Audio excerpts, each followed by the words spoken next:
Naniniwala ka ba kung sasabihin ko sa'yo na merong mga taong inililibing sa lupa sa loob ng kanilang kabaong pero buhay pa sila? Sigurado ako na marami sa inyo na nanonood sa atin ngayon, kagaya ko, ang minsan sa buhay nyo naging fear nyo na yung malibing ng buhay. Imagine this isang araw, bigla ka na lang magigising sa loob ng isang kabaong. Magpapanik ka. Hindi mo alam kung ano yung nangyayari. Hindi ka makahinga. Hindi ka makagalaw. Ang dilim ng paligid. At kahit anong sigaw mo, kahit anong kaskas mo doon sa kahoy, walang nakakarinig sa'yo. Isang malaking warning po para sa lahat ng ating manonood ngayong gabi na may claustrophobia. Maaaring maging trigger ang kwentong ito sa inyo ngayong gabi. Dahil alam nyo ba, meron palang mga tao sa totoong buhay ang naka-experience na malibing ng buhay. Isa ang kwentong to sa mga pag-uusapan natin ngayong gabi. Ito ay si Essie Dunbar, ang babaeng inilibing ng buhay at himala na nabuhay. The story. Ito raw yung naging kwento. Isang bangungot, depende kung takot ka dito. Si Essie Dunbar ay isang Black American na tahimik na namumuhay sa South Carolina. Ipinanganak daw ito noong 1885 at mangyayari ang kwento natin 1915. Ibig sabihin na nang mangyari ito ay 30 years old lamang siya. Summer 1915 sa South Carolina, bigla daw nag-suffer si Essie ng isang epileptic seizure. Alam niyo yung parang nangingisay. Dahilan para ang babae ay mag-collapse. Matatakot, kakabahan ang buong pamilya ni Essie. Dahil si Essie, hindi na umiimik at nakahiga na lamang sa sahig. Wala silang kaalam-alam kung anong nangyayari. Hala, ano nangyayari kay Essie? Agad-agad, tumawag ng doktor. Yung pamilya ni Essie, hello doc. Hanggang sa nakontak nila ang isang lalaking nagngangalan na si Dr. D.K. Briggs, na mula naman sa Blackville, South Carolina. Sabi nila, Doc, punta na po kayo dito sa amin, hindi na po namin alam gagawin dito kay Essie.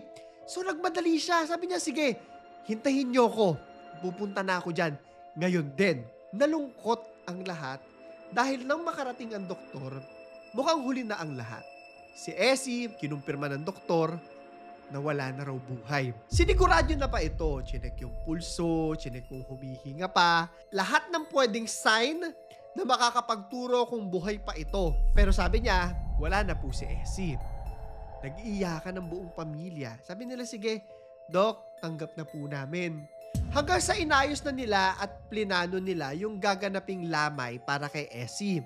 Ayon sa librong Buried Alive, The Terrifying History of Our Most Primal Fear, na isinulat ni John Bondeson, na napagdesisyonan daw ng pamilya na kinabukasan magaganap agad ng lamay. At nangyari na nga ito. Pagsapit daw ng alas 11:11 ng umaga, nakaredy na raw ang lahat. Yung buong pamilya nandun na, yung mga kamag-anak nila, ang kaibigan ni Essie, nagluluksa na silang lahat at ready nang harapin ang pamamaalam sa kanya. Pero, parang may isang kulang dito sa lamay niya. Sino kaya itong kulang na ito at ano yung magiging papel niya sa kakaibang kwento ni Essie Dunbar? Hintayin nyo lamang. Mamaya ikukwento ko sa inyo. Hindi kagaya ng mga lamay sa atin yung mga lamay sa ibang bansa. Actually, nagugulat. Pag nakakita ko ng mga interviews, nagugulat sila. Hala, ganun, tumatagal lang 1 linggo yung mga lamay sa inyo. Usually sa kanila, hindi ko alam kung isang buong araw lang or isang seremonyas lang, tapos libing na. Pero mukhang ganun yung nangyari kay Essie. Diba sa atin, meron pa tayong mga pasyam, kahit na ilibing na may pasyam pa tayo, may 40 days pa. Sa kanila, after ng lamay, libing na kaagad. At ganun na nga yung nangyari kay Essie. Nung mismong umaga rin daw na yun, nakalagay na raw si Essie sa isang kabaong na gawa sa kahoy. Ayon sa mga libro na naisulat kay Essie, meron daw 3 preachers yung nag-conduct ng service sa kanila. Ayon sa kanila, isa-isa raw tong, kumbaga parang nagmisa. Kagaya natin kasi, no, mga Christians din sila, especially yung black community ng Amerika. Very tight yung community, no, sa church. By the time na magtapos ang service para kay Essie, hindi pa rin daw nakakarating yung sinasabi ko sa inyo na hinihintay nila. Wala pa siya. Importante ang taong ito sa buhay ni Essie. Pero dahil wala pa siya, nag-uusap yung pamilya. Wala pa siya. Hihintayin pa ba natin? Sinubukan naman nila, no, na pahabain yung proseso. Pero hindi nagtagal, nagdesisyon sila, sige, mukhang hindi na darating itong hinihintay natin. Ilibing na natin si Essie. Natapos na rin kasi, no, yung seremonyas ng 3 preachers. Wala na talaga silang ma-extend pa. Siguro dahil kung saan may yung lugar, bayad, or bayad din yung mga maglilibing, hindi na rin nila mahintay. Hindi na nakarating yung hinihintay nila. At si Essie, unti-unti nang binaba, no, ng 6 feet pailalim sa lupa. Nakalibing na siya. Sa loob ng kabaong, unti-unti siyang tinabunan ng lupa. Pero hindi matatapos ang kwento niya dito. Eto na, ang pagbangon ni Essie mula sa libingan. Ilang minuto lamang matapos mailibing si Essie, meron silang naririnig. Teka lang! Ito na pala yung hinihintay nilang bibisita. Ito ay ang kanyang babaeng kapatid. Tumakbo agad siya papunta dun sa kabaong ng kanyang kapatid. Nag-iiyak. Sinabi niya dun sa mga preacher, gusto ko pong makita sa huling pagkakataon yung kapatid ko. Parang awa niyo na po. Mahal na mahal ko si Essie. Obviously naman po, bilang isang kapatid, kung hindi mo makikita sa huling pagkakataon ang pamilya mo, malamang sa hindi, panghabang buhay mo itong pagsisisihan. Kaya itong kapatid niya, tinake niya talaga yung chance niya. Parang awa nyo na, ipakita nyo na sa akin yung kapatid ko. Nagmakaawa siya, patuloy siya nagmamakaawa doon sa mga preacher. Sige na po, parang awa nyo na po, ipakita nyo na sa akin sa huling pagkakataon ang kapatid ko. Siguro, naawa na rin nga sila dahil last chance na rin to di ba? Siguro nahiintindihan din nila yung pain ng kapatid ni Essie. Kaya pumayag sila, sige iha, ipapakita namin si Essie sa'yo sa huling pagkakataon. Hindi biro ang sumunod na nangyari. Sabi niya, sige, kunin niyo na si Essie. Sabi ko sa inyo kanina, di ba? Nakalibing na talaga si Essie. Nakaselyado na yung kabaong, nakalagay na yung mga lupa. Kaya kinakailangan na hukayin muli ito galing dun sa kaila-ilaliman ng lupa. Matrabaho. Naramdaman nila na ay may kabaong na, okay, tinanggal na nila. Imagine niyo ngayon etong eksenang ito. Lahat ng mga bisita ni Essie, kamag-anak, kapamilya, kaibigan, nanunood doon sa nagbubukas at kung paano nakatingin doon yung kapatid ni Essie. Siguro marami sa kanila yung nag-iiyakan na kasi nararamdaman din nila yung pag-iyak ng kapatid ni Essie habang nandun, nagpupumilit, nabuksan yung kapatid niya. Nagulat ang lahat sa susunod na pangyayari. Sabi nga, di ba yung gasp? At biglang umingay ang napakaraming iyakan. Iyakan na hindi galing sa lungkot, kung hindi dahil sa pagkabigla ng lahat. Takot na takot sila. Dahil pagbukas ng kabaong, si Essie raw, biglang umupo ng ganyan si Essie. Ayon sa mga kwento, pag upo niya raw ng ganyan, tumingin daw sa kapatid niya ng ganyan, tapos ngumiti. Siguro naririnig yung boses ng kapatid niya at syempre mahal niya yung kapatid niya. Obvious naman kung umiiyak ng ganun, pinatanggal pa sa hukay. At kitang-kita raw ng lahat na, hala, healthy, maayos, buhay na buhay itong si Essie Dunbar. At this point, ano kaya yung iniisip ng lahat? Imagine mo ikaw nandun ka sa posisyon na yun. Ano iisipin mo? Matutuwa ka ba? Matatakot? Magtataka ka ba kung anong nangyayari? Honestly po kung ako yun, tatakbo talaga ako. Hindi ko talaga alam kung anong gagawin. Magpapanik talaga ako. Pero ituloy muna natin yung kwento. Ayon ulit sa librong Buried Alive, yung 3 preachers dun sa nagsagawa ng seremonyas, dahil daw sa pagkakagulat dahil dun sa panic ng pangyayaring yun, nahulog daw sila doon sa hinukay na lupa sa libingan. Yung isa pa raw sa mga preachers or ministro, actually hindi malinaw yung mga specifics sa kwentong to, no? Pero ito yung general na kwento. Nasiraan pa daw ng 3 ribs itong isa. Bakit? Siyempre nalaglag sila. Nagpapanik sila. Nakikita nila na may patay na biglang nabuhay. Yung dalawa dito sa mga ministro or mga preachers na to, naaapak-apakan na raw yung isa dahilan para masira nga yung kanyang ribs. Dahil nagpipilit silang umakyat eh. Wala na silang pakialam na nangyayari.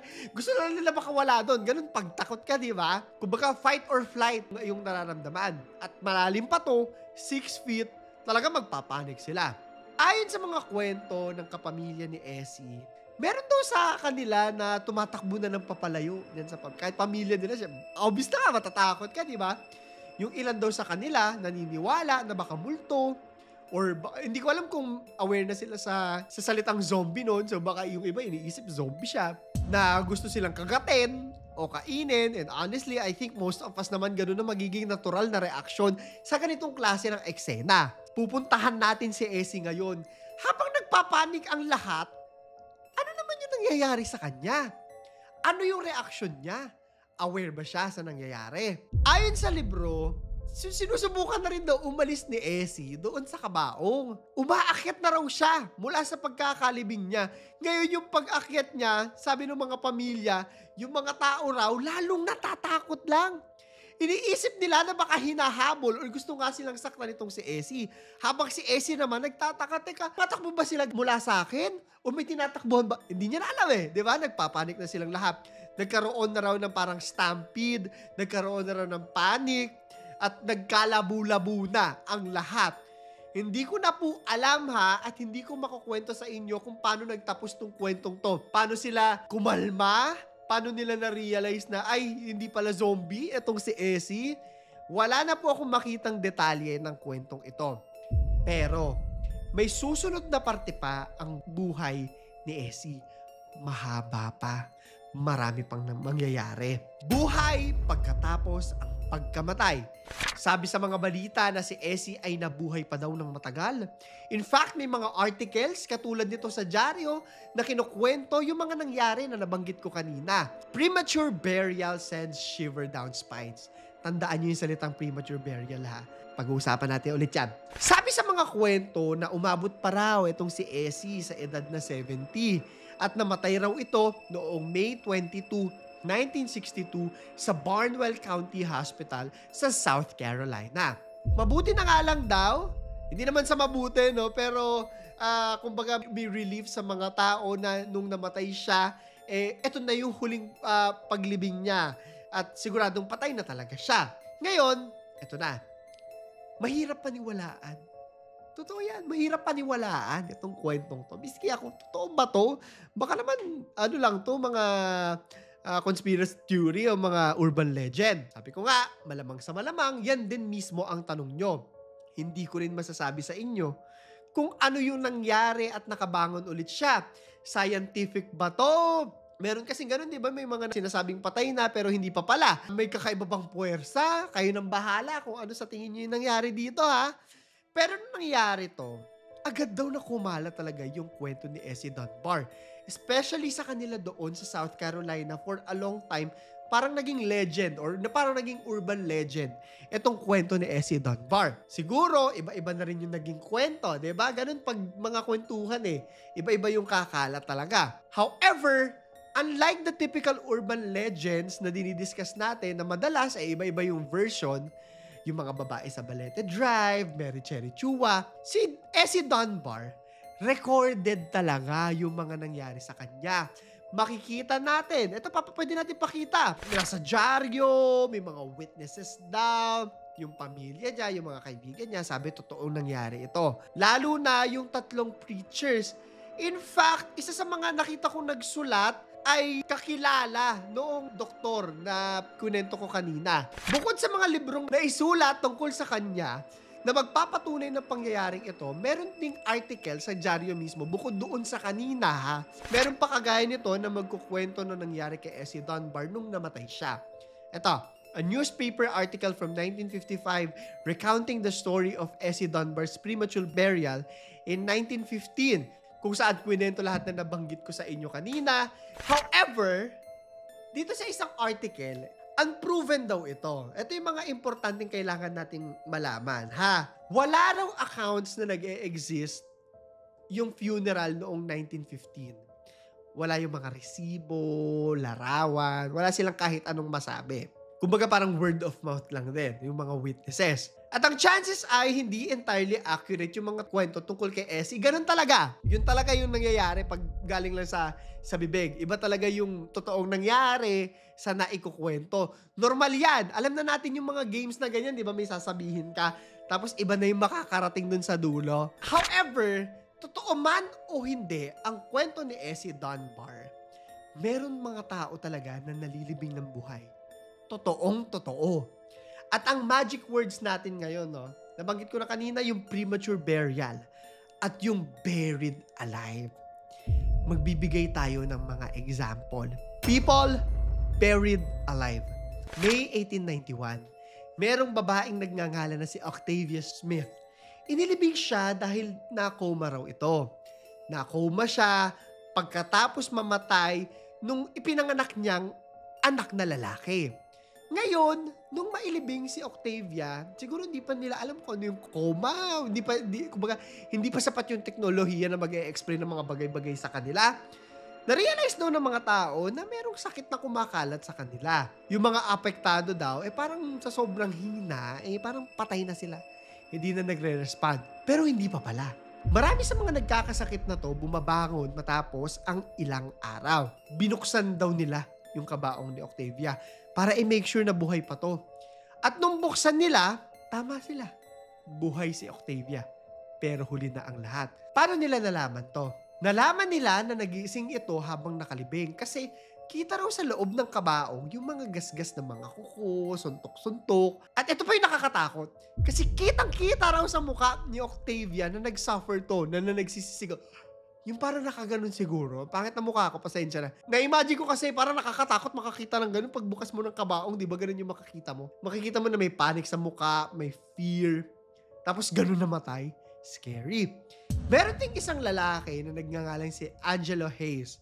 Isa naman siyang 19 years old na Frenchman noong 1937. Nagkaroon daw siya ng matinding head injuries dahil sa isang motorcycle accident at idineklara na patay na. 3 araw makalipas itong ilibing, natagpuan daw siyang buhay. Sa kanya, nagulat ako sa Snowy, sa kanyang kabaong na nakita nilang hindi daw nakasil ng maayos, kaya siguro nakahinga siya. Meron pang, at ito yung pinakamasaklap sa lahat, si Margery McCall. Nagkasakit naman siya at pinaniniwalaan na patay na dahil dun sa sakit niya. Nilibing daw siya, kinalaunan, nagising siya sa pagkakalibing dun sa kabaong niya. At parang walang nangyari, nakaalis siya. Siguro hindi pa ganun kaganda yung mga kabaong nito, no? Mabilis mabuksan. Nakauwi daw to sa bahay nila. Ngayon, pag uwi niya, nandun yung asawa niya. At ang plot twist dito, nung makita siyang buhay ng asawa niya, yung asawa niya naman yung namatay dahil sa nervyos. Grabe. Ito ngayon yung pag-uusapan natin. Taphophobia. Hindi pala ako nag-iisa. Dahil yung fear na ito, ang takot na malibing ng buhay, meron kang anxiety, nag-iisip ka na may chance na pag namatay ka, hindi ka pa pala patay at malilibing ka ng buhay. Or ako naiisip ko, hala, paano kung nakremate ako ng buhay? Nakakatakot, di ba? Eto pa ha, kung hindi ka naman kremate. Imagine mo, nasa sementeryo ka. Nasa loob ka. Tapos yung naglalaro pa sa isip, paano kung may multo doon sa loob, di ba? Scary talaga. May mga ganyang eksena sa mga palabas. Ngayon, alam nyo ba na marami raw nagkakabangungot pa kakaisip ng taphophobia? Papasok ngayon ang isang interesanteng topic dito sa kwento natin ngayong gabi. Meron tinatawag ng mga safety coffins. Ito yung mga kabaong na nag-umpisa pa raw noong 1900s para pigilan yung mga premature burials. Dahil na rin marami pala noon pa yung mga tao na nagkakaroon ng taphophobia. Tingnan nyo to. Literal na may mga imbensyon kung saan makikita na may air supply. Hindi yung singer ha, may daanan ng hangin. Yung mga kabaong, may exhaust pipe. Obviously, para makahinga. Ito pa isa sa mga nakita ko kung saan naglalagay naman sila ng tali doon sa kamay ng bangkay. Tapos yung tali, nakakonekta pa palabas sa isang bell.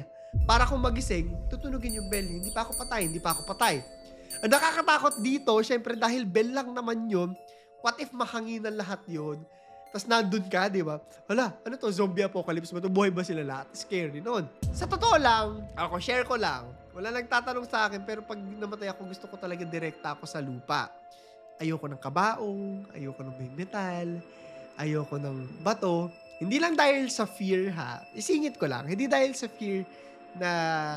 Although isa sa mga factors yan na malilibing ako ng buhay, kung hindi gusto, dahil pag namatay ako, gusto ko direkta akong makabalik sa lupa. Diba? Makabalik agad ako sa mundo, yung diwa ko, magre-return sa lupa, at magtutuloy-tuloy yung cycle, yung energy ko. Ang ganon. Yun yung pinaniniwalaan ko eh. Pero that being said, na-experience ko na rin malibing ng buhay. Not literally. Pero, ang closest na experience ko dito, yung pag na-sleep paralysis ka ba? So, yung nakaganon ka lang, di ba? Hindi ka nakakagalaw. Na-experience ko na yun. Usually ako, kung saan ako nahiga, mostly dito sa kwarto ko, yun na rin yung napapanaginipan ko, yung POV ko na yun. Na-experience ko yun may multo. So, parang ganon yung experience feeling ko. Nakakatakot talaga. Hindi ko alam kung na-experience nyo na yung ganon, tas may multo pa, di ba? One time na-experience ko yun eh. Kaya kayo ha, bago magtapos ang kwento natin, siguraduhin nyo na laging tama yung tulog nyo para hindi nyo ma-experience. Huwag kayong masyadong gabi nang nanonood. Nahirap na. Anyway, babalik tayo sa premature burial. Dito iikot ngayon ang aking katanungan para sa ating mga 30s. Tatanungin ko kayo para sa 1,000 Gcash giveaway natin. Mag-like, subscribe at notification bell kayo. Promote ko lamang din po yung aking Instagram at saka yung TikTok. Kaunting lambing lang sa ating mga 30s. Eto na yung tanong. Dumating na ba sa punto ng buhay mo yung napanaginipan mo or natakot ka na malilibing ka ng buhay? Eto pa ha. Kung sakaling mangyayari ito sa'yo, ano yung gagawin mo? I-comment mo sa ilalim. So, yun lamang po. Ito si Clara the Third at ito ang ating kwento.